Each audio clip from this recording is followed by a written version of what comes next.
사주 명리학에서는 이런 말이 있습니다. 내 운명은 내가 만나는 사람이 결정한다고요. 충격적이죠?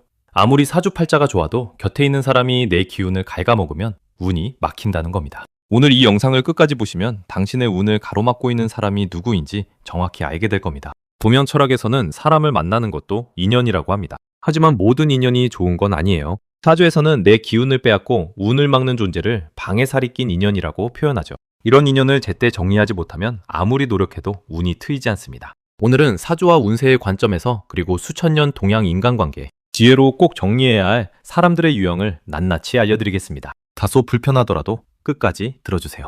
당신의 남은 인생이 달라질 수 있거든요. 첫 번째 유형은 에너지 흡혈귀입니다. 만나고 나면 이상하게 피곤한 사람이 있지 않으신가요? 특별히 무슨 일이 있었던 것도 아닌데 집에 돌아오면 기력이 쭉 빠진 느낌 말입니다. 사주 명리학에서는 이를 탈기살이라고 부릅니다. 기운을 빼앗아가는 사람이란 뜻이죠. 이런 사람들은 대화를 항상 자기 중심으로 끌고 갑니다. 자신의 힘든 이야기, 억울한 이야기, 불평불만을 끊임없이 쏟아내거든요.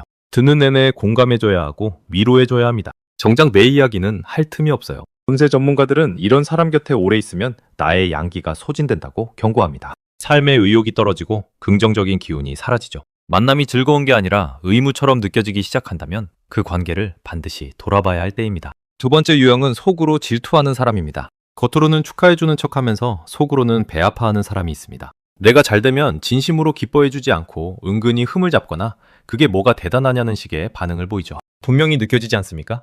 사주에서는 이런 사람을 시기살이 있는 관계라고 합니다. 흥미로운 점은 질투하는 사람의 부정적인 기운이 실제로 내 운에 영향을 준다고 믿었다는 거예요. 예로부터 남이 잘 되는 걸 시기하는 사람 곁에 있으면 운이 꺾인다는 이야기가 전해져 내려왔습니다. 현대 심리학도 같은 말을 합니다. 주변에 시기심이 강한 사람이 있으면 나도 모르게 성공을 숨기거나 스스로를 낮추게 된다는 거죠. 결국 내가 도태됩니다. 시기하는 사람을 의식하느라 나 자신의 성장을 포기하게 되는 겁니다. 세 번째 유형, 잠깐 여기서 중요한 게 있습니다. 거짓말을 밥 먹듯 하는 사람입니다. 사주 명리학에서 신뢰는 토의 기운과 연결됩니다. 토의 기운은 안정과 믿음을 상징하죠. 거짓말하는 사람은 이 안정의 기운을 무너뜨립니다. 관계의 토대가 흔들리는 거예요. 처음에는 작은 거짓말처럼 보입니다. 별것 아닌 것 같기도 하죠.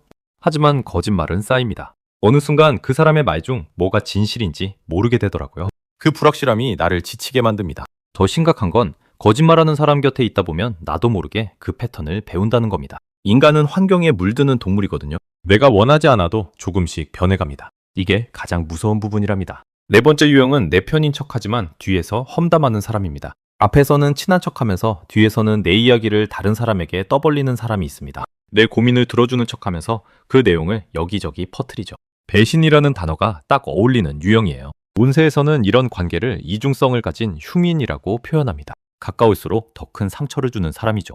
믿었던 만큼 배신의 상처가 깊습니다. 이런 사람의 가장 큰 문제는 내가 방어를 못한다는 거예요. 친하다고 생각하기 때문에 경계를 풀고 진심을 보여줍니다. 그게 결국 약점이 되죠. 사주 전문가들은 이런 인연은 빨리 알아채고 서둘러 거리를 두어야 한다고 강조합니다. 다섯 번째, 이게 핵심인데요. 끊임없이 나를 비교하는 사람입니다. 그 사람은 너보다 훨씬 잘 나가더라. 같이 시작했는데 왜 너는 아직도 그래? 나 때는 그 나이에 다 됐었는데.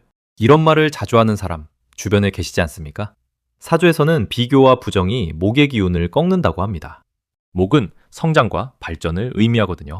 끊임없이 비교당하면 성장하려는 의욕이 꺾이고 자존감이 낮아지며 결국 아무것도 시도하지 않게 됩니다. 더 무서운 건 비교하는 사람의 의도가 항상 악한 게 아니라는 거예요. 부모님이나 오래된 친구가 이 유형일 수 있습니다. 그들도 자신이 상처를 주고 있다는 걸 모르는 경우가 많죠. 하지만 의도가 어떻든 결과는 같습니다. 내가 소모되는 겁니다.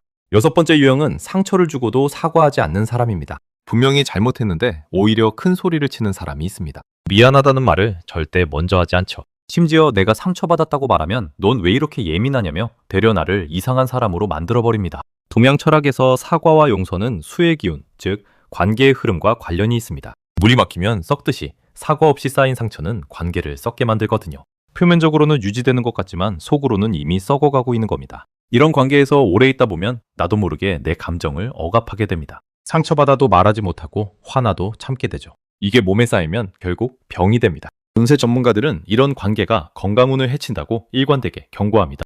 일곱 번째 유형은 나를 이용하는 사람입니다. 필요할 때만 연락이 오는 사람 아시죠? 평소에는 잠잠하다가 뭔가 부탁이 있을 때만 나타납니다. 도움을 받으면 감사하다고는 하지만 돌려받은 기억이 없어요. 관계가 늘 일방통행이죠. 사주에서 이런 관계를 귀문관살이 낀 인연이라고도 표현합니다. 내 귀한 에너지와 자원이 빠져나가는 관계입니다. 주는 것이 기쁜 게 아니라 의무처럼 느껴지고 거절하면 죄책감이 드는 상황이 반복되죠. 이유 많은 사람 곁에 있으면 결국 내 자원이 고갈됩니다. 시간도, 돈도, 에너지도요. 가장 무서운 건 이런 관계에 익숙해지면 나 자신을 위한 것들을 희생하는 게 당연하다고 여기게 된다는 겁니다. 그 순간부터 내 인생이 아닌 남의 인생을 살게 되더라고요. 그렇다면 어떻게 해야 할까요?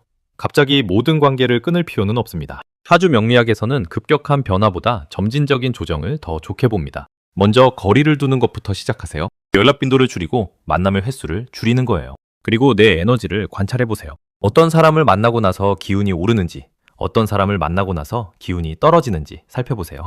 그게 답입니다. 몸은 거짓말을 하지 않거든요.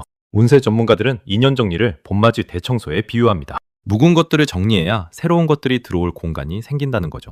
낡은 인연을 붙잡고 있으면 새로운 좋은 인연이 들어오지 못합니다. 이건 수천 년 동양지혜가 한결같이 강조하는 이야기입니다. 마지막으로 꼭 드리고 싶은 말씀이 있습니다. 인연 정리는 냉정한 게 아닙니다. 오히려 나 자신을 소중히 여기는 행동이에요. 내가 건강하고 행복해야 주변에도 좋은 기운을 줄 수 있거든요. 지쳐있는 내가 남에게 뭔가를 줄 수 있겠습니까? 내 그릇을 먼저 채워야 넘칠 수 있습니다. 사주에서는 말합니다. 좋은 인연은 나를 성장시키고 나쁜 인연은 나를 소모시킨다고요. 오늘 이야기한 7가지 유형을 꼭 기억해 두세요. 에너지 흡혈기, 질투하는 사람, 거짓말하는 사람, 이중적인 사람, 비교하는 사람, 사과하는 사람, 이용하는 사람. 당신 곁에 있는 사람들을 다시 한번 생각해 보시기 바랍니다. 그들과 함께 있을 때 당신은 더 나아지고 있습니까? 아니면 소모되고 있습니까? 그 답이 바로 당신이 해야 할 선택을 말해줍니다. 인연은 억지로 잡는 게 아닙니다.